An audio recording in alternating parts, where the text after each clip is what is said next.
No questions? All right. Okay, yes, sir. With all this, Yeah. with all these atrocities, how come the Emperor of Japan survived? Granting that he was the head of the country that did all this carnage. Yeah. Yeah, and I think that's something that's still debated about even today. I think the short answer to that is that MacArthur essentially was during the Japanese occupation. MacArthur really needed to.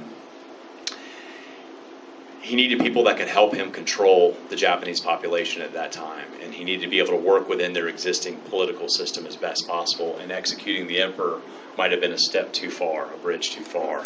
And so he made a tactical decision that in order to gain the cooperation he needed, he would have to spare the emperor. I think that it's a longer answer than that, but that's sort of the short of it.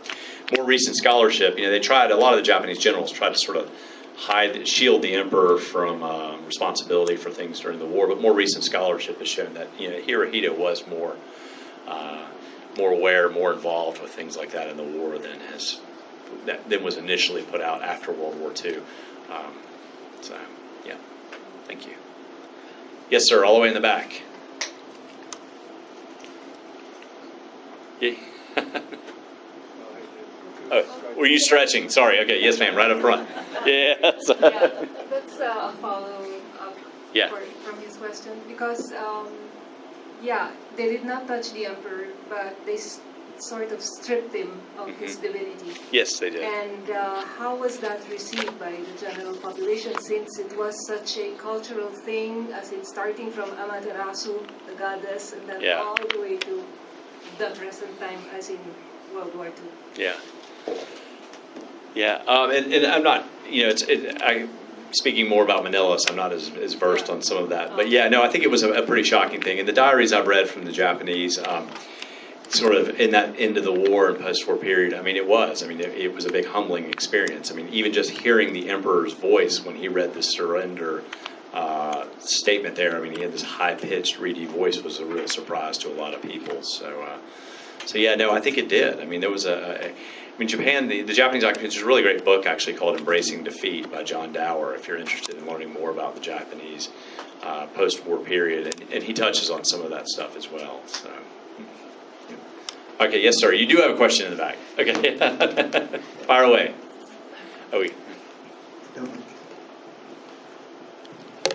Good evening, sir. Thank you for the lecture. My conclusion of the past that was happened is the war was necessary in order to induct America as the superpower. There is no winner if there is no loser, right? So I guess what's your question exactly? Was it? Now my understanding with this lecture is like you are the American, or you as the author is trying to burn the bridge that was happened, or maybe like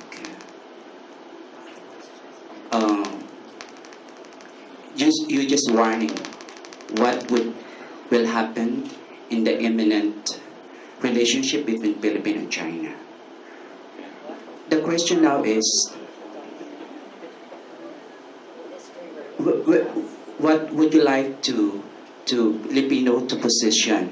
Because the China now is building a bridge in the same place of the subject that we are talking about, and then you are here trying to explain that what happened before, or with the purpose of burning the bridge.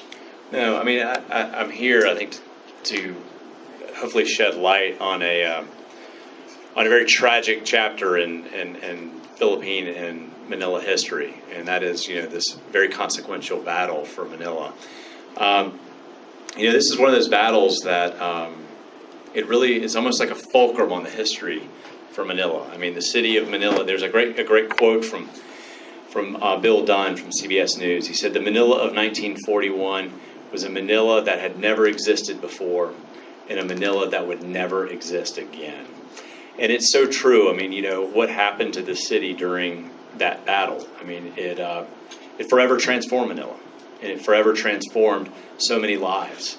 not just those folks whose lives were lost, but also the generations of folks that came afterwards. The Memorare, which is a wonderful organization, in 1995 when they got started, they ran a bunch of ads in newspapers around Manila, asking people, were any of your family members, were you involved in the Battle of Manila, or were any of your family members, and tell us your story. And the response was pretty overwhelming. I mean, they literally got hundreds of responses to these questionnaires and whatnot. And when I was doing my research, all those questionnaires are actually on file at the Philippines Heritage Library in Makati, and I was going through them all and reading them. And I remember one of them that really stuck out in my mind. It was from Angie Abad Santos, and she wrote about the death of her brother and her father at the hands of the Japanese. And she said, for the last 50 years, I've had the dreams, the nightmares, the thinking that any day now they would walk back through those doors again. And I think that's sort of haunting, and that's what the battle did for a lot of people. I mean, it sort of it haunts them. It haunted their families. The other day I was actually at the University of the Philippines, and there was a guy whose father had actually been in the Battle of Manila, and he was saying that the rage and his father had felt had actually passed down to him. So, I mean, it even shows that even someone who wasn't directly there still can inherit those feelings and anguish from their parents. So I think it's the Battle of Manila is a very consequential battle for the history here, and it's one that should not be forgotten. Yes, ma'am, in the back. Yeah. Yeah. How do you feel that? So I'm sorry. I'll come to you next. Yeah, she was in the back. Sorry. Yeah. Was there any reason why the Japanese were so savage and cruel in the way that they defended the city? And that's a great question. And there have been different theories put out about, this was a spontaneous act, that just these trapped, dying soldiers just sort of lashed out at the population. And I don't think that's true. And the reason being is that the Japanese actually took time to issue instructions on how to commit mass atrocities. And they did it with a very practical mindset of how do you save ammunition and resources, because they were running low on that. And so, for instance, one of their orders they put out said, when civilians are going to be killed, it's best to group them in houses that are scheduled to be burned so that you can spare ammunition, or throw them in the river. And so that's, when you take time to think about that and create and put out orders on that, that's not spontaneous, that's planned. And it's also what happened in Manila was not an exception. I mean, this happened in the rape of Nanking. It happened in Singapore. It happened in Hong Kong. In the wake of the Doolittle raid, 250,000 Chinese villagers were killed for helping the Americans out. So really, this kind of bloodshed really kind of followed the Imperial Japanese Army across Asia. And so the other thing too, Yamashita tried to say that this was all a rogue admiral that had done this. This was, that in the American interrogators, they noted in their reports, because it wasn't just Yamashita. All the other senior commanders that they got out of Baguio all said the same thing. And it was very, the Americans noted it was very convenient, of course, that Yamashita had died. And everybody, all these guys seemed to know enough about what happened in Manila to know they didn't want to be linked to it. And so it was easier to pin it on Yamashita. But that doesn't really factor in. Okay, so the Americans went out and they did all this massive investigations after the war. And they for each major atrocity was assigned a report number. They were called Manila Report Number 1, Manila Report Number 2. And just given that. Now, there were 27 of those reports for inside the Philippines. There were 300 of them total. So what happened in Manila was actually really just a fraction of the type of atrocities that had occurred across the Philippines. 25,000 people killed in Batangas, for example. So, and of course, Yamashita was the overall commander of the army for all the Philippines. So all that stuff really fell under his purview as well. So again, none of this, it's just sort of a pattern, unfortunately, that played out throughout much of World War II. And, thank you. So I think we've got another question right up here. I'm sorry, I passed over you earlier. So, yes, ma'am. How do you feel that... Thank you. So how do you feel, reading all of these texts and all these diaries, for example? So they have contributed so much in this Rampage of Manila. And yet, Japan now is one of those countries, for example, through the Japan International Cooperation Agency, giving official development assistance to the Philippines to build infrastructure projects which they destroyed in the first place. So there's that gap between that history of, destroying the city, but now they're sort of, quote unquote, helping the Philippines or Manila, building subways or railways, helping, for example, in building BRTs, etc. Well, that's good, right? I mean, it doesn't preclude,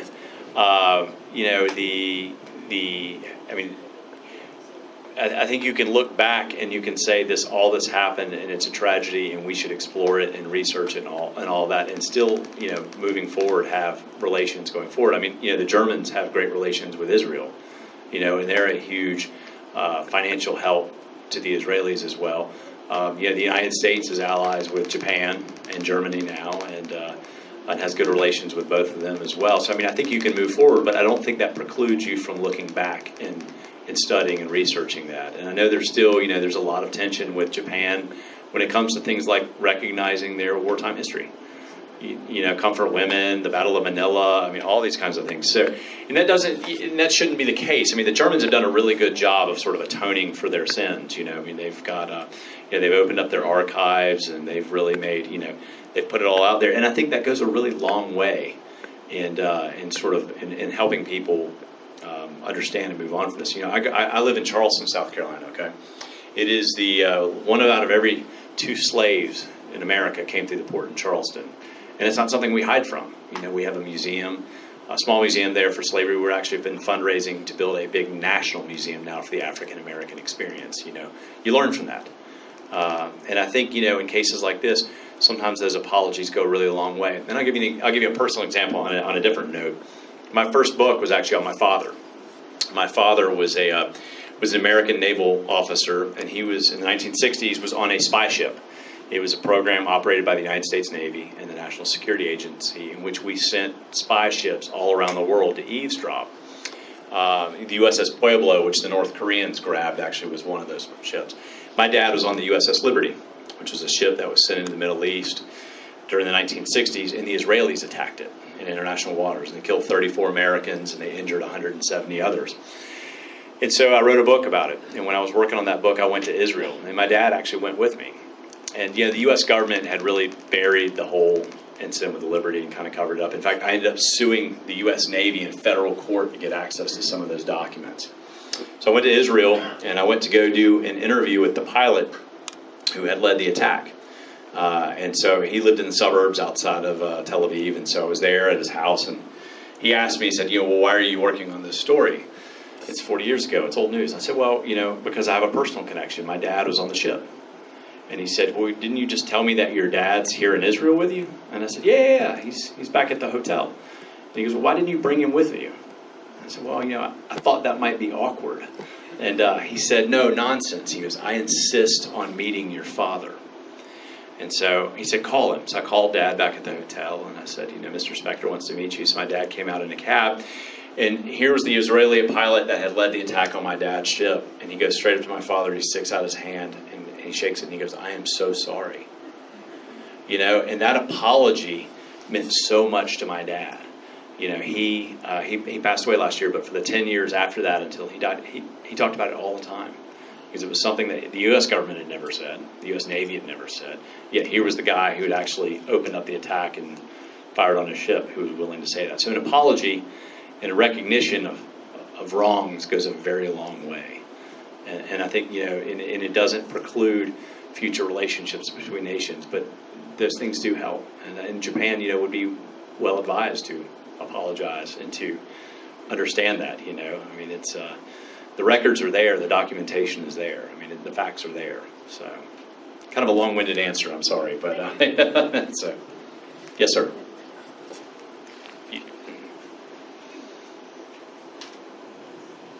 So, still on the topic of recognition of past wrongs and so on. A lot of other countries deal with their trauma by putting up official commemorative statues like this. Like in Japan from the nuclear bombs, or if you go to Cambodia with the killing fields. But here, most of these efforts are privately funded by the Ortigas Foundation and so on. It's as if the rest of the country wanted to collectively forget what happened. Why do you think that is? What made this case different from the others? Because everybody else was victimized as well, but we were the same, but nothing much came out of it except for small token gestures like this. Yeah, I mean, that's a great question. And I don't think I'm probably the one to answer that because, you know, I don't live in the Philippines and I can't speak for that. But I think that's interesting insight into that. So somebody else out here might have a better idea on how to answer that or theory. But yes, ma'am. I just have a comment, sort of following your comment, because I feel that this book is good to awaken memories, but it doesn't give you the weight. I mean, something that equates on the other side where what happened, what's the good that came out of it, and then, of course, the fact that I see it also from the point of view of the Japanese. Maybe that's because I live in Honolulu. And I always practically, I wouldn't say apologize, I do say I lived during that whole time of Manila being ransacked, etc. But I lived in Santa Cruz area. So we were safe. I was continuing schooling. Everything was the same. And so when I talk to people who are of Japanese descent, Americans of Japanese descent, I feel I have to apologize in a way that, this happened in certain areas of Manila because I never did suffer. I'm saying, and I didn't, my family, my immediate family did not suffer. We went to Mindoro. In other words, we fled Manila. So it's hard for me to say, you know, we suffered. And then I get the feedback from the Japanese Americans, what about the Hiroshima and Nagasaki? And the suffering is going on because the suffering is in terms of the illnesses that continue. Here you're talking about people who died, etc. There the illnesses continue. Yeah. I mean, and that's the unfortunate legacy of war, you know.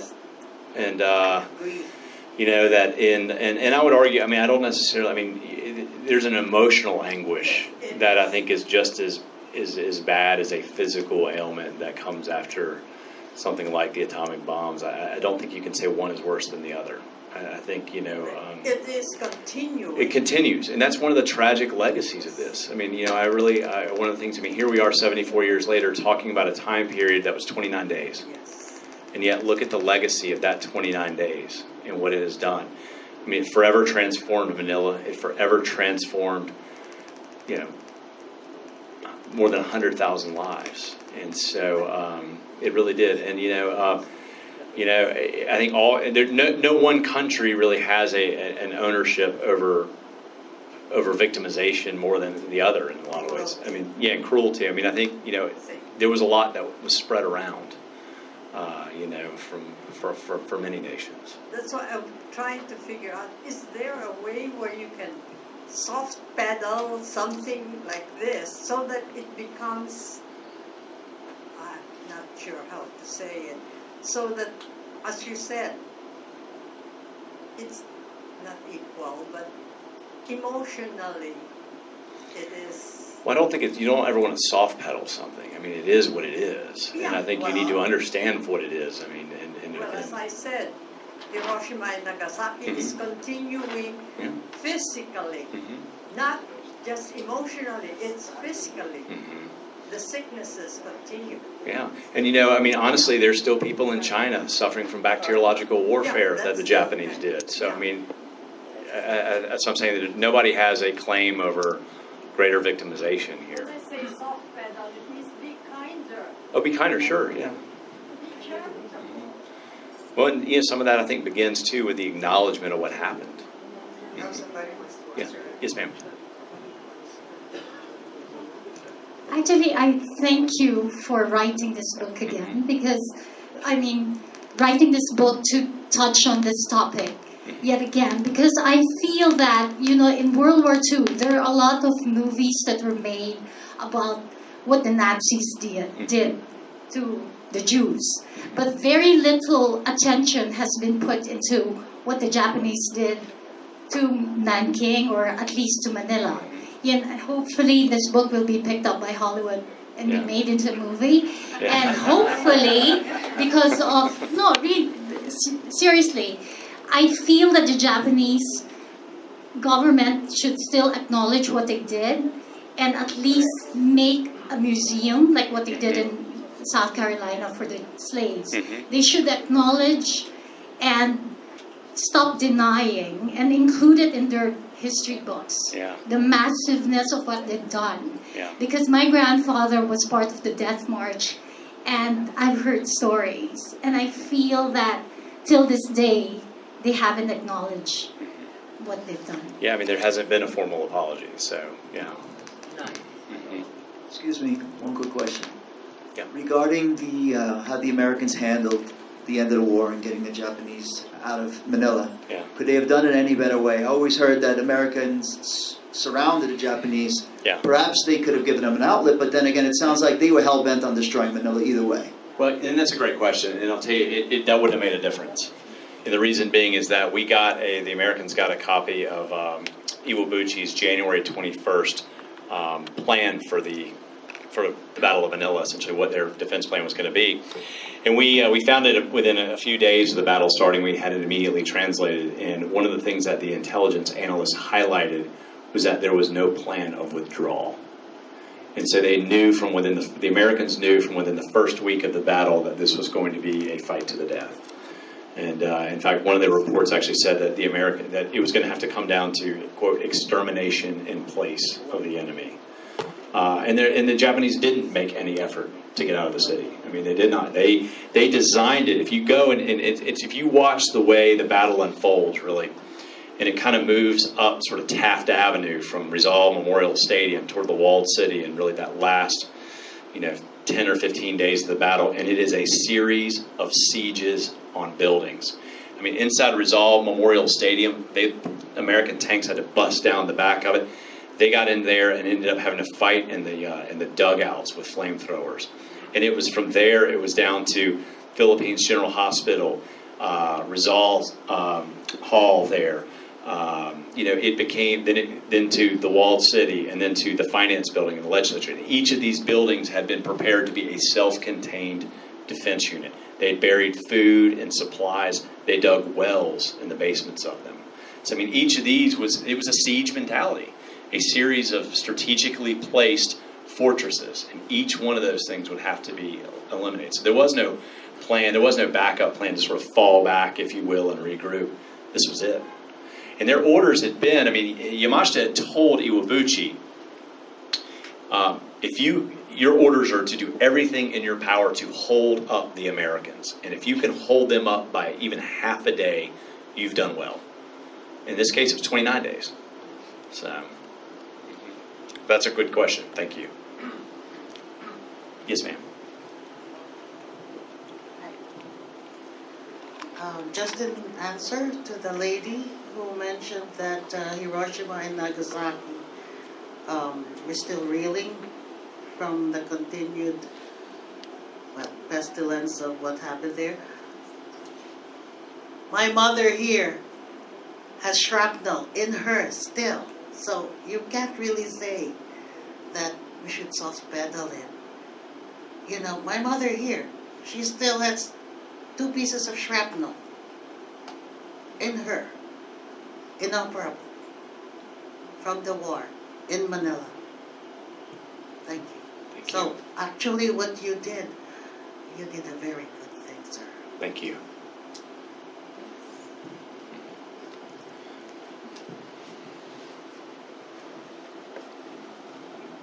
Hello, thank you for writing this book. Do you think there's been a hyper-idealism of the American Army's participation in the war in historical writing? Like in this one battle, or? Generally their participation in World War II in the Philippines. like hyper. I guess I'm not quite following. Sorry. Like idealizing them as like the saviors in the Philippine, in World War II for the Philippines. I don't know about that. I mean, I think, and part of that may just be that when I'm reading, so much of the material that I'm looking at are the primary sources, which are really more about the experiences of the individuals and things like that than the other. I mean, MacArthur was essentially defeated here at the start of the war. I mean, he was had to evacuate under orders from MacArthur to get out. I mean, thousands of Filipino and American soldiers suffered greatly, Bataan Death March, all of that. And then he had to fight a battle all the way across New Guinea, essentially, to get back here.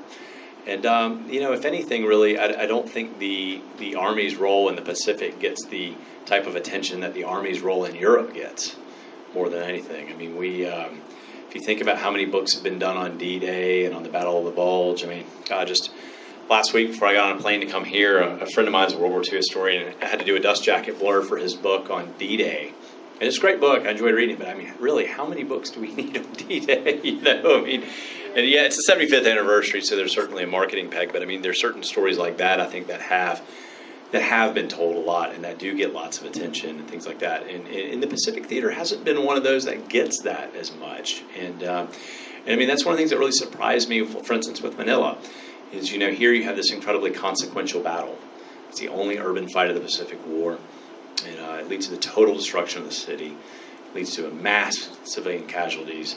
And, of course, there's America's symbiotic relationship with the Philippines up until that point, too. And this was the first American book that had been done on it.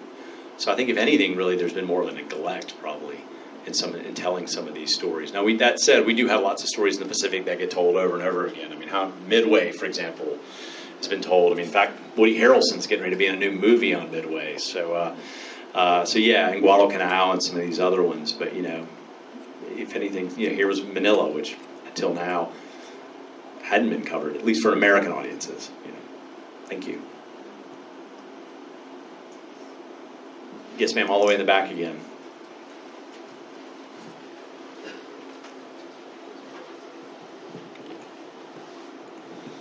How did Japan handle the reparations?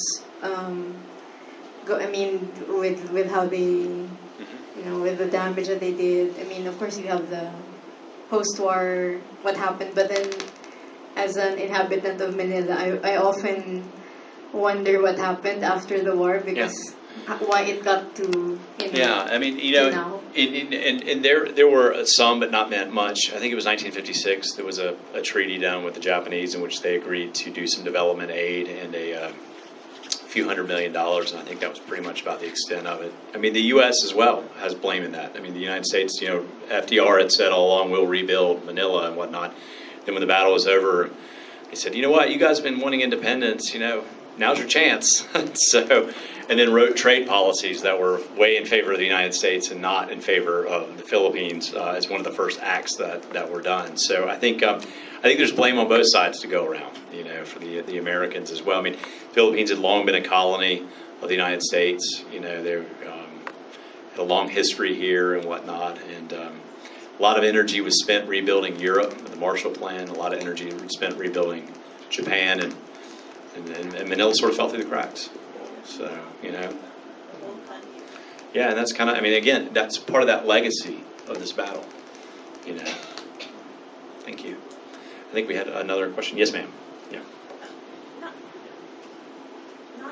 Thank you for this book. And for me personally, it fills many gaps in my education. I did not grow up learning a lot of this, of our history here, World War II history. It was more stories handed down. My question to you is, as I've gotten older and more aware, and I actually learned more about the war when I studied overseas.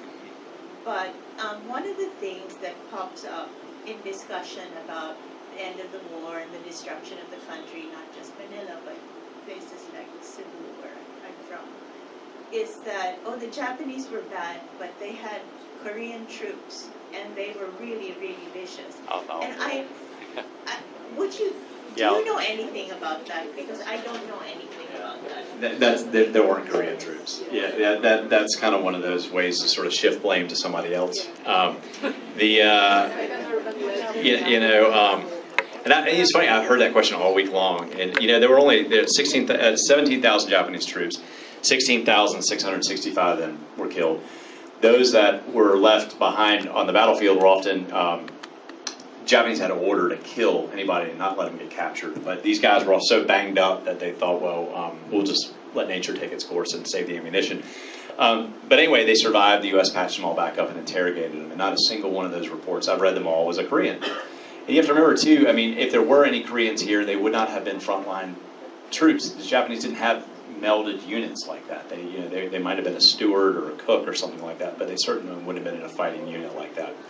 No, and I'll tell you, I mean, I've talked to Dr. Rico Jose at the University of the Philippines about this a lot. He's a great expert. He says, it's, if anything, some people in Japan have said that it may have just been that later in the war, in the end, Japan was just desperately grabbing up anybody in Japan that they could to send sort of warm bodies off to fight.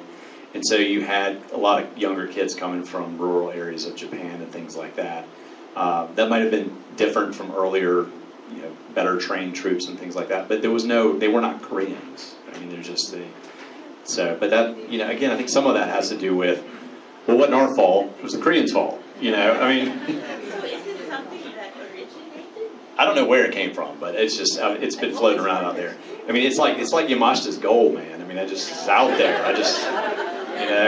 And I'm surprised nobody's asked me about that. I get that question too. So in fact, it's funny. Well, not to go off topic, but there's actually an American, the Discovery Channel in the U.S. is getting ready to run a show on Yamashita's gold, and a friend of mine is actually the director and producer, and so he called me up a couple years ago, and he said, hey, what do you think about this Yamashita gold thing? I said, well, it's not there. And so he's like, really? And so then he calls me back up a couple months later. He's like, you sure? You sure we're pitching the story? And I said, no, it's not there. And I put him in touch with Dr. Rico Jose, who said, yes, it's not here. And anyway, so I got a call about 2 months ago from Phil, and he said, so we've been over in the Philippines. We've shot this whole show. We've got it sold to Discovery Channel. It's running in March. I said, all right, well, tell me, did you find it? He said, well, no, but it's TV, and they don't really care.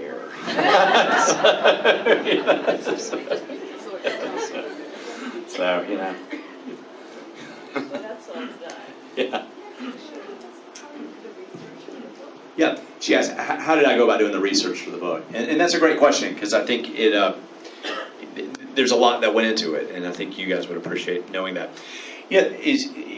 As the Battle of Manila was unfolding, American troops as they were moving block by block, they began to run across these atrocity sites. And these reports got all the way up to MacArthur to the point that on February 17th, literally just 14 days, 2 weeks after the battle had begun, MacArthur issued an order that all atrocities must be investigated. And so when the battle ended on March 3rd, American leadership, the American generals and commanders really realized that they were looking less at a battlefield and more at a crime scene here in Manila. And so they dispatched throughout the spring and summer and fall of 1945 an army of war crimes investigators here in the Philippines. And those investigators went and sat in field hospitals and took depositions and statements from survivors, literally while they were in cots recovering. They photographed wounds like some of the ones you saw here today, and they sketched atrocity sites and made maps. In fact, they drew an entire map tracing the route that the Japanese troops went through the Red Cross headquarters, following their whole pattern and their whole progress through there. So those records ended up literally being tens of thousands of pages of all that. When I was working on the book, I spent the better part of the summer going back and forth to DC, and I can copy about 4,000 pages a day with a digital camera there. And so I ended up, building, I got so much of it that I had to build a database to track it all. Because, you had to put in last name and a fact about what happened, a quote, things like that. Because if not, you're dealing with that much material, you're really kind of in the information management business. And if you find some great quote and you're like, oh, I need to remember to use that, and then a year later, you'll never find it again if you don't know how to track it. And so, so that was, And those reports were so haunting too, because these were done just, a couple weeks, sometimes a few months right after this. So the memories were fresh, and they were very detailed. And so, when someone's describing for you, like, what it's like for someone to try to cut their head off with a sword, or, what it's like to be hiding under a desk inside the Red Cross building as the Japanese are going through there.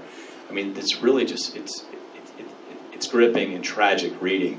And so when I was actually working on the book, I used tons of quotes from those documents.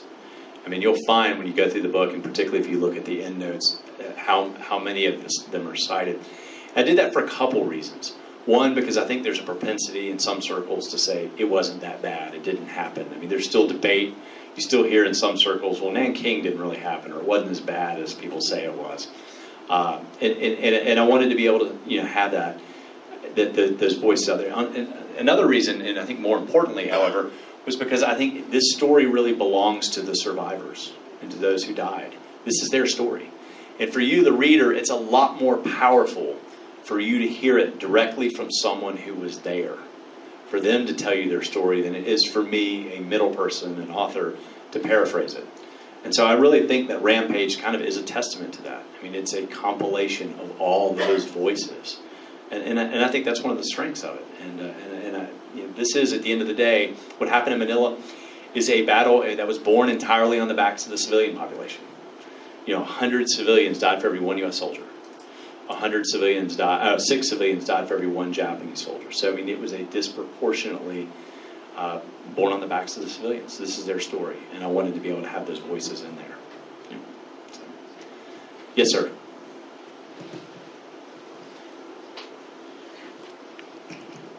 Out of all the topics you could have picked, why this? Yeah. Because I like happy stories. No, and that's a great question. And I think, as a writer and as a historian, you're kind of always looking for those stories that haven't been told, or what more you can bring to it, which is why I would never write about D-Day, because I just don't think you could bring anything more to it. So after I'd finished Target Tokyo and was looking around, I write about the Pacific, and I'd kind of known a little bit about what happened in Manila, and so I started digging into it and was astonished to learn that there had never before been a book for an American audience done on it. That here was this gaping hole in the scholarship, and here was this very consequential battle, the relationship between the United States and the Philippines, the only bloody urban battle. All of these things really combined to make for a very important story that somehow had just been overlooked. And so I felt fortunate to find it and be able to research it and tell it. So, thank you. Yes, ma'am. Sorry. Yeah. Were you all, of the Japanese that survived the destruction of Manila, were you able to speak to any of them, or any of them, any of them talk? Yeah. There were so few of them, and it's a needle in a haystack to try to find those 300 guys, whether they're even still alive. Most of them had suffered pretty, horrific injuries, and it wasn't like they had come from a specific unit that you could, like in the U.S., for instance, you could go to the 1st Cavalry Association's, historian and see if anybody are alive like that. They didn't. There's no way to track them down short of really having to do advertisements in major newspapers and things like that. And so, and like I said, there weren't that many of them that survived. Importantly, I think what did survive that is so important is you have to remember, by the time the Americans arrived at Lingayen Gulf, the back door to Luzon had essentially closed. So the Japanese never left. None of their documentation ever left anything. The only thing that might have gotten out of here from the Japanese were wireless communications. So all their documentation, their battlefield orders, their instructions, their diaries, things like that, we pulled that off of the dead bodies. You go through the pockets and you look for actionable intelligence, and you get their letters and their postal books. The Japanese, for their bank accounts, they use these like postal books, and we got all that. Their final letters to their parents, their diaries, then we got their battlefield orders and all that kind of stuff. All that information is then sent off for translation, for whether or not if there's actionable intelligence, future plans, things like that, and or for war crimes. So there are literally just thousands and thousands of pages of that kind of material. And it's all available in the United States, in the National Archives, since it never went back. In fact, a lot of the records in Japan were destroyed. The Japanese destroyed a lot of their own records in the waning days of the war. And then, the U.S. firebombed Tokyo, and so a lot of Tokyo was destroyed. So a lot of things, even in the Japanese archives, are stuff that they've gotten from microfilm from the American archives that came from our translation services during the war. So, any other questions? Yes, sir.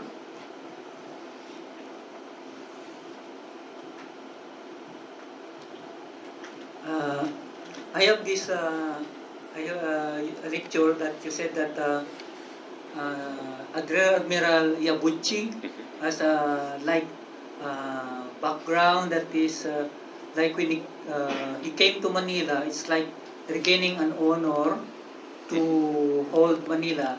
Do you think that if some officers, not Yabuchi, defend Manila, it will the same consequences will be what do you think consequences that Manila will be destroyed? Yeah. Why not Yamashita hold on that?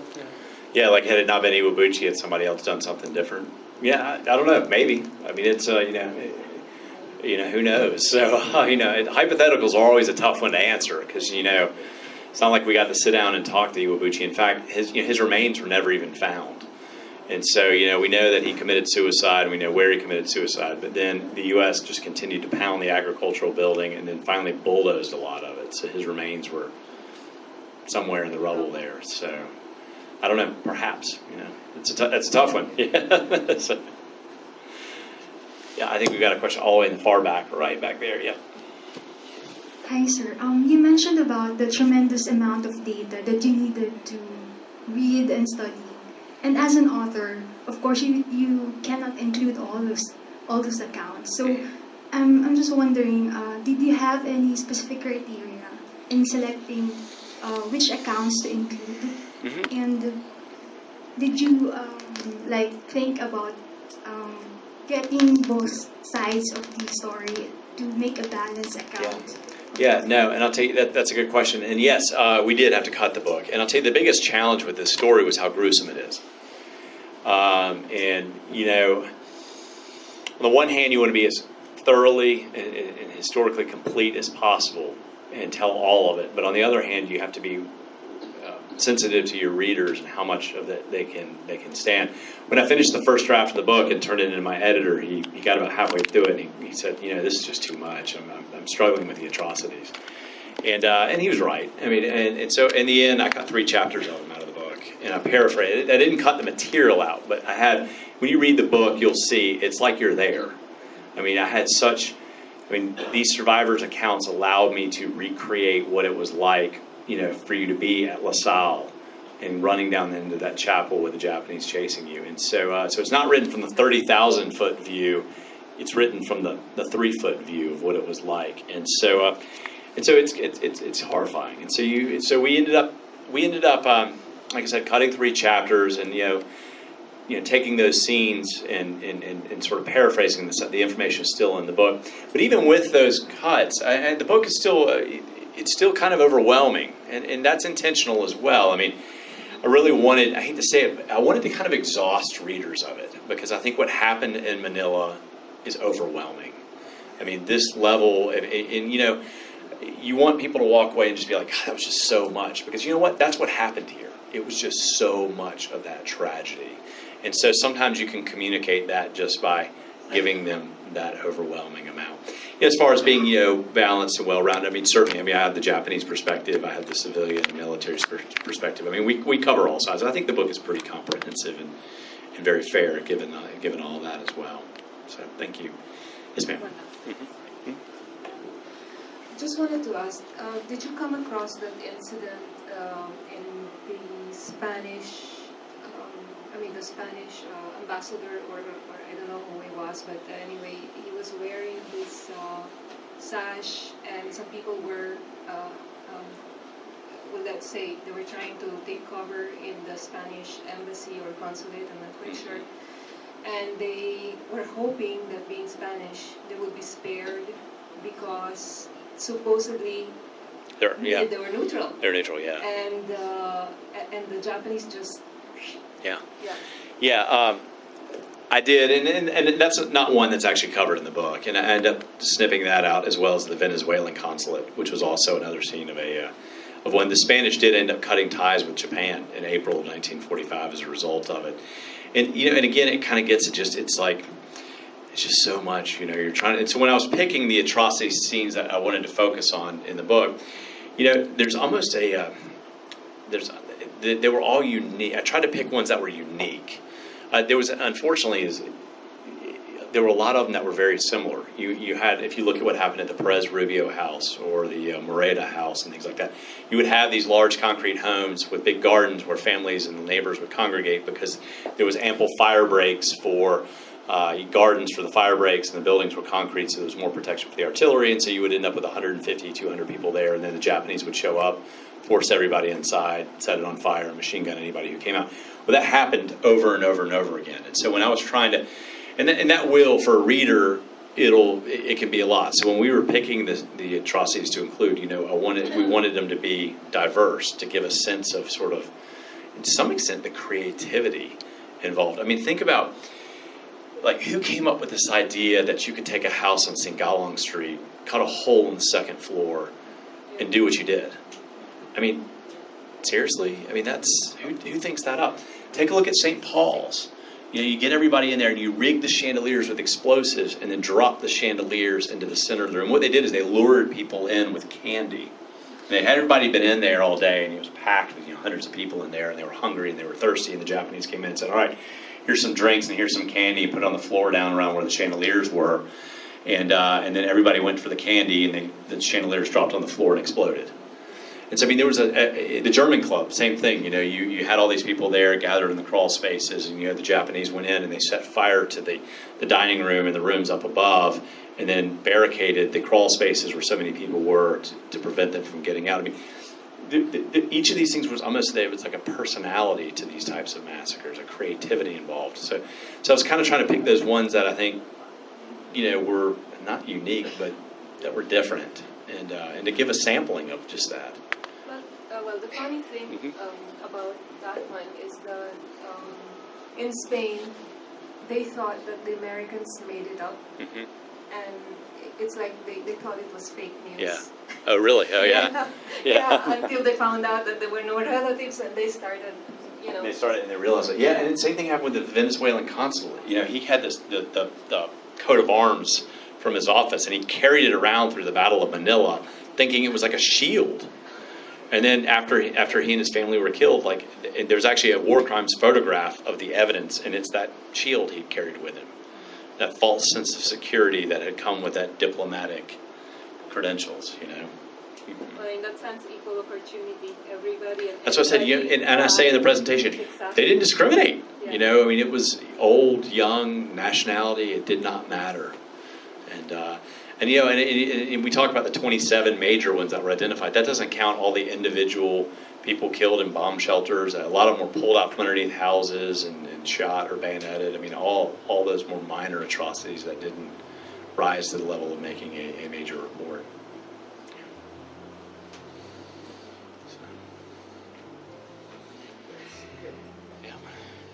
Okay. All right. Exhausting.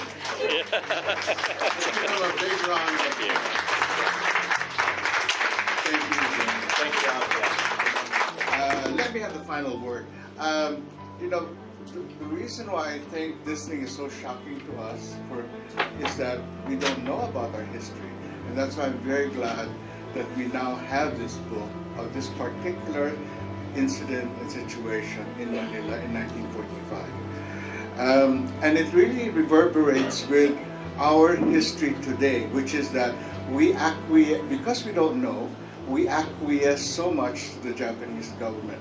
Our government never complains when their senior officials go visit Yasukuni Shrine, where there are the Class A and B war criminals, the same war criminals that killed so many people here. Our government never talks about comfort women. And in fact, most recently, they acquiesced to the Japanese government's demand that a statue to comfort women be removed. It's embarrassing. In Korea and China, they would never do that. So that's why it's important for us to read our history. On that note, thank you, and then there's refreshments, and you still have a chance to have James sign more books. Buy more books. Please buy more books. Thank you.